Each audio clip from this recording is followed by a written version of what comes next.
Мирне небо, дім та ліс. Мило, щиро та по-дитячому мило. Так, що зовсім маленькі художники малювали рідну землю.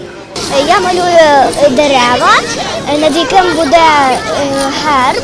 Ми хочемо, аби наша Україна була мирною, щасливою, злагодженою. І ми малюємо так, як ми надіємося, що ця війна закінчиться і все буде так розквітати, і все буде навколо, будуть всі пташки літати. Будинок в лісі, природу, щоб люди берегли природу, охороняли і не знищили. Суть в тому, що приважали багато людей природу.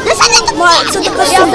Якщо люди не будуть поважати природу, то буде дуже погано. Ведмедик, квіточки, всякі метелики, чайки і пташки.